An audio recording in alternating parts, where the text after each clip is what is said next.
श्री उमा महेश्वराय नमः। ओम श्री विष्णुए नमः। आप सभी को पौष मास के पूर्णिमा व्रत की हार्दिक शुभकामनाएं। आज की इस वीडियो में आप सुनेंगे पौष पूर्णिमा की संपूर्ण व्रत कथा और आरती। अब सुनिए 32 पूर्णिमा की व्रत कथा। प्रेम से बोलिए भगवान श्री विष्णु जी की जय, माता लक्ष्मी जी की जय। द्वापर युग में यशोदा माँ ने श्री कृष्ण से कहा कि हे कृष्ण, तुम सारे संसार के उत्पन्न करता, पालनहारी और संहार करता हो। आज मुझे कोई ऐसा व्रत बताओ जिसको करने से मृत्यु लोक में भी स्त्रियों को विधवा होने का भय न रहे तथा ये व्रत सभी मनुष्यों की मनोकामना पूर्ण करने वाला हो। श्री कृष्ण कहने लगे, हे माता, तुमने अति सुंदर प्रश्न किया है। मैं तुम्हें ऐसे एक व्रत के बारे में विस्तार से बताता हूँ। सौभाग्य की प्राप्ति के लिए स्त्रियों को 32 पूर्णिमा व्रत करना चाहिए। इस व्रत को करने से स्त्रियों को सौभाग्य की प्राप्ति होती है। ये व्रत अत्यंत सौभाग्य देने वाला और भगवान शिव के प्रति भक्ति को बढ़ाने वाला है। यशोदा जी कहने लगी, हे कृष्ण, प्रथम इस व्रत को मृत्युलोक में किसने किया था, इसके विषय में विस्तार से मुझे बताओ।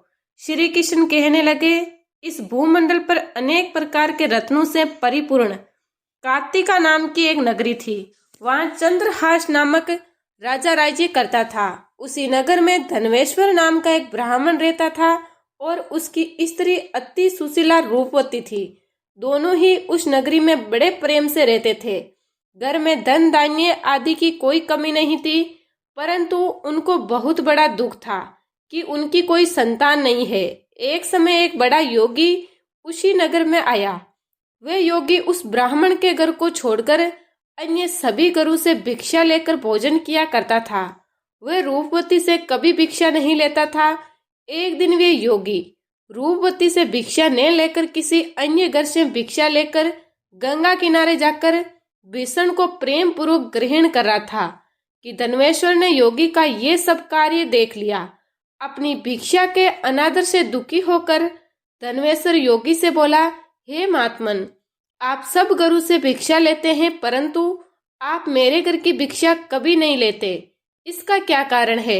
योगी ने कहा, निसंतान के घर की भीख पतितों के अन्न के तुल्य होती है, और जो पतित का अन्न खाता है वह भी पतित हो जाता है। क्योंकि तुम निसंतान हो, इसीलिए पतित हो जाने के भय से मैं तुम्हारे घर की भिक्षा नहीं लेता। धनवेश्वर योगी की ये बात सुनकर बहुत दुखी हुआ और हाथ जोड़कर योगी के पैरों में गिर गया और कहने लगा, हे महाराज, यदि ऐसा है तो आप पुत्र प्राप्ति का उपाय बताइए। आप सर्वज्ञानी है, मुझ पर कृपा कीजिए। हे भगवान, मेरे घर में धन की कोई कमी नहीं है, परंतु मैं पुत्र न होने के कारण अत्यंत दुखी हूँ। आप मेरे इस दुख का हरण करें। आप समर्थ्यवान हैं।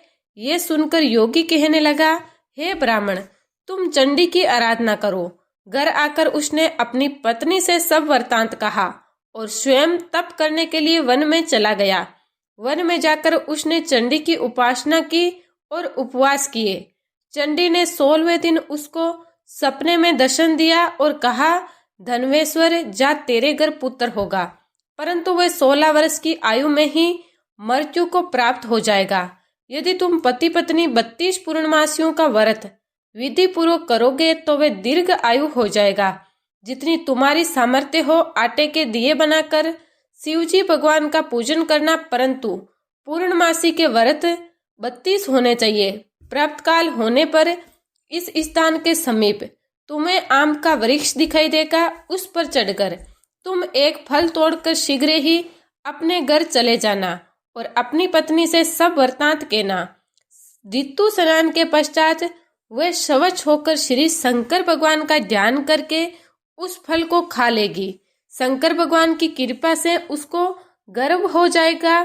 जब वह ब्राह्मण प्राप्त काल उठा तो उसने एक स्थान के पास ही आम का वृक्ष देखा, जिस पर एक अत्यंत सुंदर आम का फल लगा हुआ था।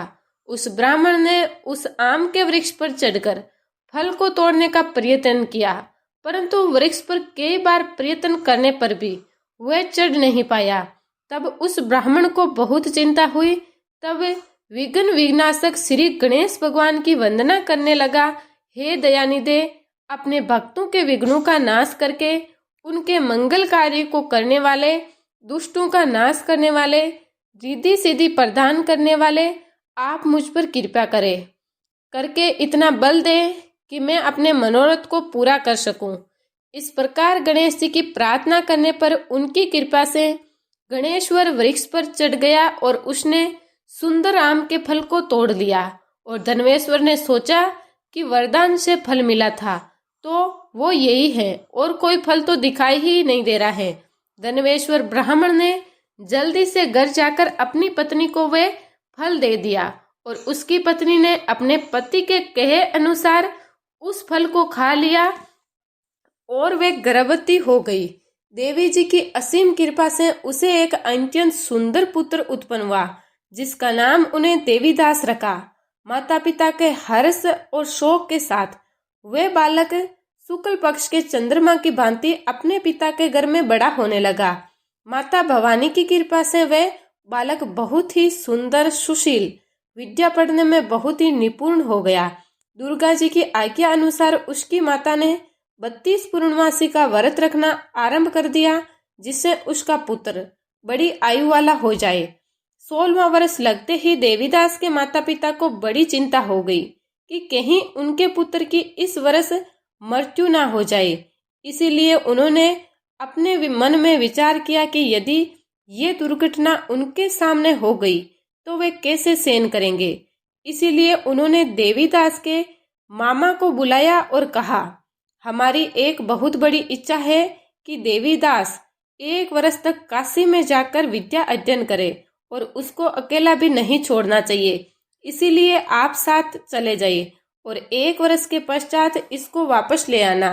सब प्रबंध करके उसके माता पिता ने काशी जाने के लिए देवीदास को एक घोड़े पर बिठाकर उसके मामा के साथ भेज दिया। परंतु ये बात उसके मामा या किसी और से नहीं बताई।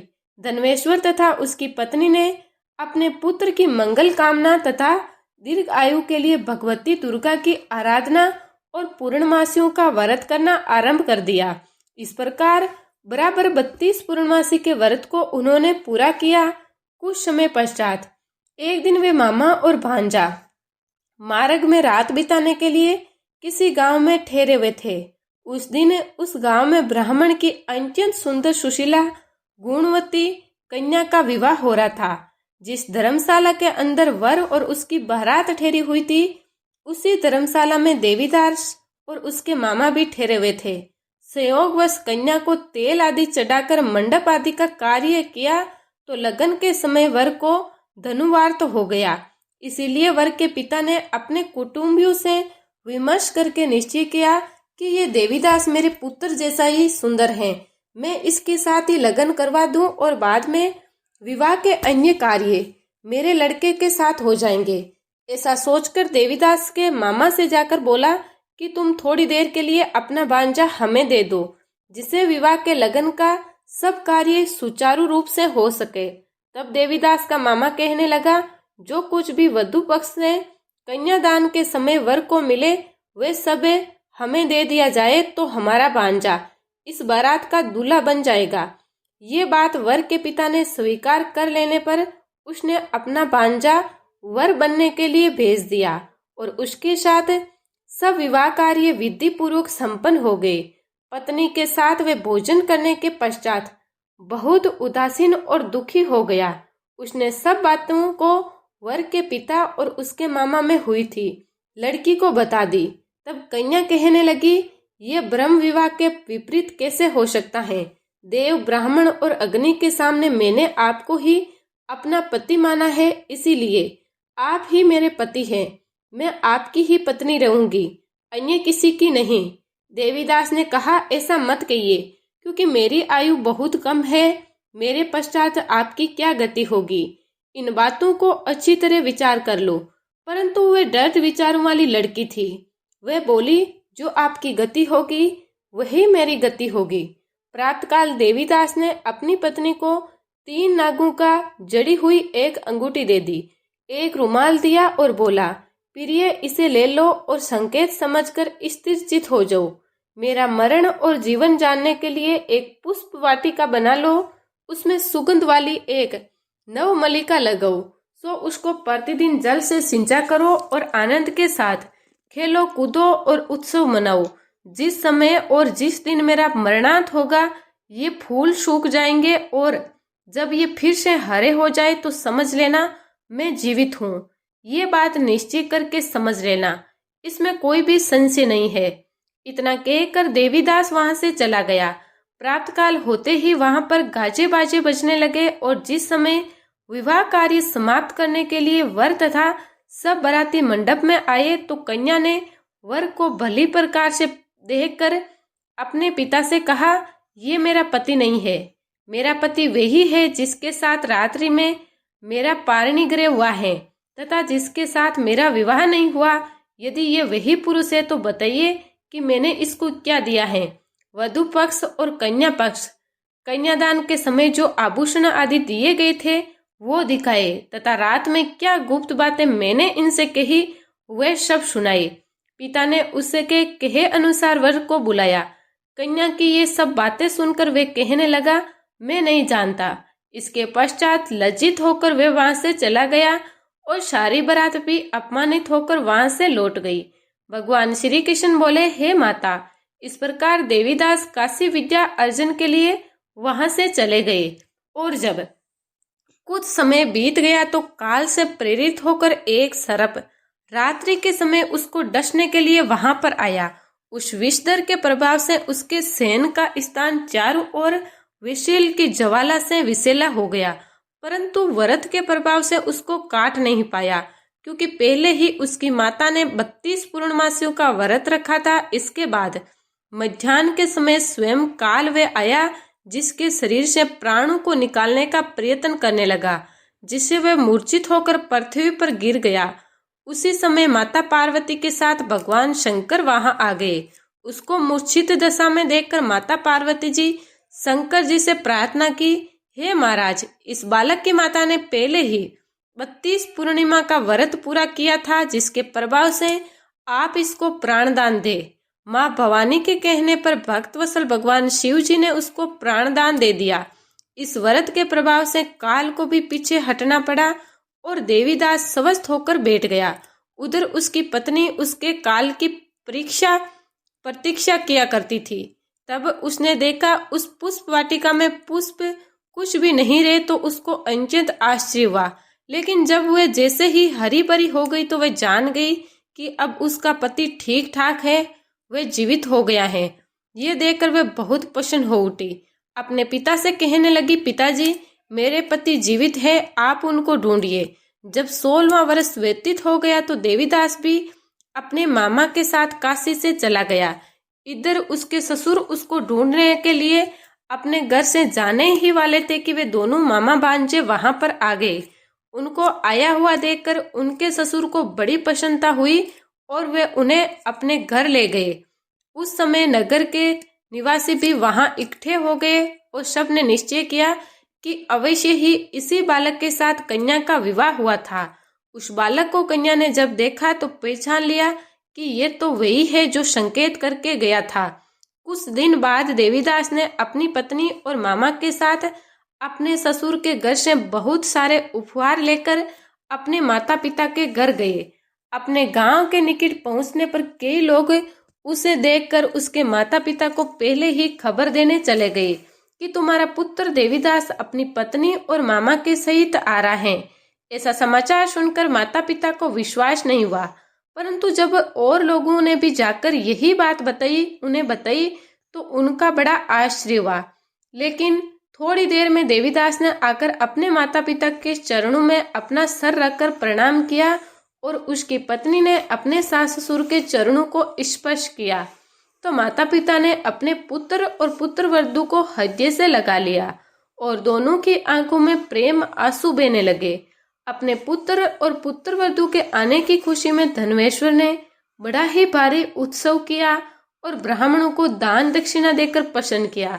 श्री कृष्ण कहने लगे, इस प्रकार धनवेश्वर 32 पूर्णमासियों के व्रत के प्रभाव से पुत्रवान हो गया। जो भी स्त्रियां 32 पूर्णमासी के व्रत को करती है वे जन्म जन्मांतर में वैद्य का दुख नहीं भोगती और सदैव सौभाग्यशाली रहती है।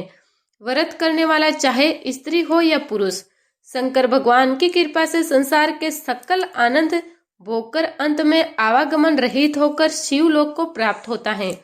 प्रेम से बोलिए श्री लक्ष्मी नारायण भगवान की जय, उमा महेश्वर भगवान की जय। अब सुनिए पूर्णिमा व्रत की दूसरी कथा। पौराणिक कथाओं के अनुसार एक बात की बात है, किसी नगर में एक सेठ और सेठानी रहते थे। सेठानी प्रतिदिन श्री हरि विष्णु भगवान की पूरी श्रद्धा से पूजा अर्चना किया करती थी, लेकिन उसका पूजा करना उसके पति यानी सेठ को बिल्कुल भी पसंद नहीं था। इसी कारण सेठ ने एक दिन अपनी पत्नी को घर से निकाल दिया। घर से निकाले जाने के बाद सेठानी जंगल की तरफ निकल पड़ी। रास्ते में जाते समय सेठानी ने जंगल में 4 आदमी को देखा जो मिट्टी खोद रहे थे। तब सेठानी उन आदमियों के पास गई और उन लोगों से कहा, कृपया आप मुझे किसी काम पर रख ले। इसके बाद चारों आदमी ने सेठानी को नौकरी पर रख लिया। सेठानी के हाथ पैर पांव बहुत ही कोमल थे, इस वजह से काम करते करते उसके हाथ पर छाले पड़ गए। सेठानी के हाथों को देखकर चारों आदमी ने कहा कि तुम ये काम छोड़ दो, तुम किसी अच्छे घर खानदान की लगती हो, इसकी जगह तुम हमारे घर के काम में हाथ बटा दो। सेठानी इस काम के लिए राजी हो गई। फिर वे चारों आदमी सेठानी को अपने घर ले गए। वहां चारों आदमी हर दिन 4 मुट्ठी चावल लाते और आपस में बांटकर उसे खा लेते थे। ये देखकर सेठानी को बहुत बुरा लगता। अगले दिन सेठानी ने चारों से कहा, सुनो भाई, तुम लोग कल से 4 मुट्ठी की जगह 8 मुट्ठी चावल लेकर आना। सेठानी के कहे अनुसार चारों आदमी अगले दिन 8 मुट्ठी चावल लेकर आए। उस चावल को सेठानी ने पकाकर सबसे पहले भगवान विष्णु को भोग लगाया और फिर चारों आदमियों को परोसा। जब चारों आदमियों ने उस भोग लगाए भोजन को खाया तो उन लोगों को बहुत स्वादिष्ट लगा और सेठानी से कहा, बहन, आज तो तुमने खाना बनाया वे बेहद स्वादिष्ट है। इस पर सेठानी ने कहा, ये भोजन भगवान विष्णु का जूटा है, इसी वजह से आप लोगों को ये बहुत स्वादिष्ट लग रहा है। उधर सेठानी के जाने के बाद से सेठ भूखा रहने लगा। आस पड़ोस के लोग उसे देखकर ताने भी मारते थे कि ये आदमी सिर्फ अपनी पत्नी की वजह से ही भोजन किया करता था। ऐसा बार बार सुनने के बाद सेठ एक दिन अपनी पत्नी की तलाश में जंगल की तरफ निकल पड़ा। रास्ते में सेठ को मिट्टी खोदते हुए वही 4 आदमी दिखाई दिए। उसे देखकर सेठ ने कहा, सुनो भाई, क्या तुम मुझे काम पर रख सकते हो? तब चारों आदमी ने उसे काम पर रख लिया, किंतु मिट्टी खोदने से सेठ के हाथों में भी छाले पड़ने लगे, यहाँ तक कि उनके बाल भी उखड़ गए। ये देखकर चारों आदमी को सेठ पर दया आ गई और उसने कहा, सुनो भाई, तुम इस काम को छोड़ दो, तुम किसी अच्छे घर के लगते हो, तुम हमारे घर चलो, वहां कुछ काम में हाथ बटा लेना। सेठ ने उन चारों की बात मान ली और वे उनके साथ उनके घर चले गए। घर पहुंचने के बाद सेठ ने जैसे ही सेठानी को देखा वे पहचान गए, लेकिन सेठानी घूंघट में थी और सेठ के चेहरे को नहीं देख पाई। इस वजह से वे अपने पति को नहीं पहचान पाई। हर दिन की तरह इस दिन भी सेठानी ने भोजन बनाकर विष्णु भगवान को भोग लगाया और सभी को खाना परोसने लगी। जैसे ही सेठानी सेठ को भोजन देने लगी तब स्वयं भगवान विष्णु ने सेठानी का हाथ पकड़ लिया और कहा, ये तुम क्या कर रही हो? ये सुनकर सेठानी ने कहा, मैं कुछ नहीं कर रही हूँ, मैं तो बस भोजन दे रही हूँ। भगवान विष्णु ने मेरा हाथ पकड़ लिया है। तब सेठानी से चारों आदमी ने कहा, हमें भी भगवान विष्णु के दर्शन करो। इसके बाद सेठानी हाथ जोड़कर भगवान विष्णु से अनुरोध करने लगी, हे प्रभु, आप मेरी तरह इन्हें भी दर्शन दे। तब भगवान विष्णु वहां प्रकट हो गए। इस दृश्य को देखते ही सेठ ने सेठानी से क्षमा मांगी और उसने अपने घर साथ चलने को कहा। फिर चारों भाइयों ने बहुत सारा धन देकर अपनी बहन को विदा किया। इस घटना के बाद से सेठ भी भगवान विष्णु के भक्त बन गए और उनकी श्रद्धा पूर्वक पूजा करने लगे। ऐसा करने से सेठ सेठानी के घर फिर से धन की वर्षा होने लगी। मान्यता है कि पूर्णिमा का व्रत रखकर इस कथा को सुनने से भगवान श्री विष्णु जी की कृपा से सभी घर धन धान्य से भर जाते हैं, सभी के दुख दूर हो जाते हैं। प्रेम से बोलिए भगवान श्री विष्णु की जय। अब सुनिए विष्णु भगवान की आरती।